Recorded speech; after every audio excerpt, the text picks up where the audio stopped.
Halo, di sini saya mau jelasin nih tentang sebuah materi sederhana gitu ya yang saya buat, dan ini merupakan salah satu terobosan yang pengen saya coba gitu, membuat sebuah presentasi sederhana untuk Instagram saya. Nah, di sini ada keterangannya, postingan ini untuk kamu yang masih menempuh pendidikan baik SMA, kuliah dan lain sebagainya gitu ya. Tentang sebuah pengalaman saya dulu di perkuliahan, di bangku perkuliahan gitu ya. Di sini ada foto saya dulu pas kuliah gitu ya. Ini kalau nggak salah semester 6. Nah, di sini simpel gitu ya, seseorang ketika teman-teman nih lagi kuliah, jangan jadi kupu-kupu gitu ya. Namun jadilah ini, kita akan bahas satu persatu secara sederhana gitu ya, apa sih teman-teman yang harus teman-teman perhatikan ketika teman-teman berada di bangku kuliah, yaitu sebelumnya saya jelasin dulu nih kupu-kupu itu apa sih ya kan. Kupu-kupu adalah julukan untuk mereka yang selepas kelas langsung pulang gitu, atau teman-teman punya teman nih yang habis kelas langsung pulang gitu ya, biasa disebut kupu-kupu atau kuliah pulang gitu.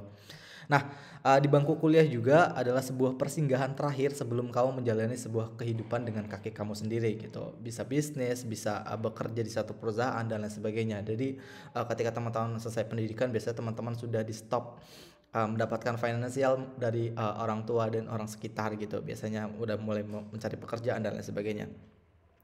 So, buat teman-teman yang saat ini sedang berada di bangku kuliah atau pendidikan gitu ya, pastiin teman-teman mampu menjawab sebuah pertanyaan sederhana yang dulu sering banget nih teman-teman saya lontarkan kepada teman-teman saya, itu setelah lulus ngapain gitu. Di sini saya bedah menjadi empat hal gitu ya. Yang pertama adalah hard skill, yang kedua adalah network, yang ketiga adalah soft skill, yang keempat adalah relationship gitu. Di hard skill ini teman-teman harus tahu nih ketika teman-teman melalui di bangku pendidikan kuliah misalnya, contohnya teman-teman apa sih suatu hal yang emang pengen teman-teman capai gitu. Contohnya ketika saya kuliah saya ingin menjadi seorang developer gitu, sederhana aja, sederhana itu. Jadi ada banyak mata kuliah yang emang saya nggak abaikan, cuman saya biasain aja gitu, dan saya fokus kepada hal atau mata kuliah yang memang mendukung hard skill saya. Itu kan ada banyak banget nih mata kuliah emang udah pendamping aja dan lain sebagainya. Jadi teman-teman harus tahu nih, teman-teman kuliah itu tujuannya apa, hard skill apa yang pengen teman-teman miliki di dalam bangku perkuliahan, harus jelas dan harus spesifik juga gitu. Yang kedua adalah networking. Nah, ada banyak banget nih teman-teman cara untuk menjalin sebuah networking. Salah satunya adalah ikut organisasi dan lain sebagainya. Jadi teman-teman harus dapetin, selain teman-teman dapetin hard skill dari bangku perkuliahan, teman-teman juga harus dapetin networking yang jelas, yang sesuai dengan passion dan kemampuan teman-teman gitu. Dan ini akan sangat membantu teman-teman ketika lulus kuliah nanti. Yang ketiga adalah soft skill. Banyak sekali lembaga atau organisasi di sana juga di perkuliahan yang membantu teman-teman meningkatkan soft skill teman-teman. Baik dalam soft skill ya presentasi, soft skill negosiasi dan lain sebagainya. Jadi jelas nih, perhatiin baik juga di bagian soft skill. Dan yang terakhir adalah relationship gitu. Sebenarnya hubungan antar pertemanan, hubungan antara bagaimana cara mengetahui karakter satu dan lainnya, bagaimana mungkin teman-teman juga sudah menjalin hubungan percintaan juga di perkuliahan, dan ini adalah suatu hal yang mungkin lumrah dan mungkin teman-teman perlu dapatkan gitu ya. Nggak cuma relationship tentang pasangan gitu, tapi relationship tentang pertemanan juga. Karena ketika saya lulus gitu ya, saya sadar empat kombinasi ini adalah sesuatu hal yang saya bawa hingga saat ini ketika lulus gitu. Jadi hard skillnya teman-teman apa, networkingnya bagaimana, soft skillnya bagaimana, dan relationship yang teman-teman dapatkan dulu di bangku kuliah itu bagaimana.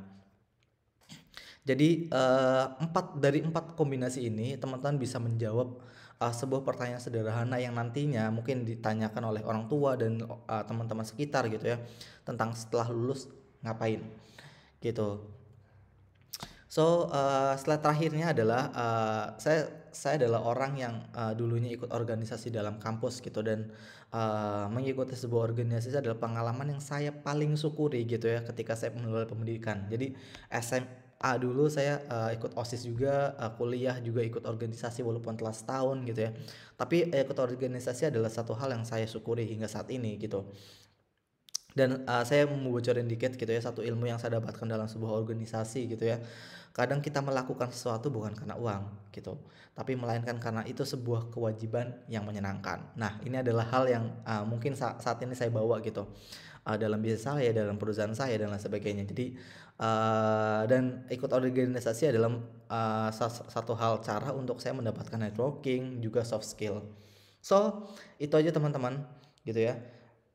Buat teman-teman yang lagi menempuh pendidikan, pastiin teman-teman mampu menjawab pertanyaan sederhana secara spesifik. Jadi jangan ketika ditanya setelah lulus ngapain, kerja apa gitu, harus dijelasin secara spesifik dan bagaimana teman-teman mencapai itu. Dan uh, apa namanya, kalau kalau dalam bahasa perusahaannya tuh financial projectionnya tuh bagaimana, plan projectionnya tuh gimana dan lain sebagainya. Jadi teman-teman harus jelas secara detail gitu ya. Tujuan teman-teman berkuliah, tujuan teman-teman menempuh pendidikan, outputnya bagaimana. Ketika outputnya sudah jelas, teman-teman bisa menginput segala sesuatu yang mendukung output teman-teman clear gitu. Dan itu aja teman-teman presentasi sederhana ini. Sebenarnya bukan presentasi jatuhnya, karena surhat gitu ya. Semoga teman-teman suka dengan gaya postingan baru saya di Instagram maupun di YouTube saya yang baru. So buat teman-teman yang suka dengan presentasi seperti ini, teman-teman bisa komentar, atau teman-teman ingin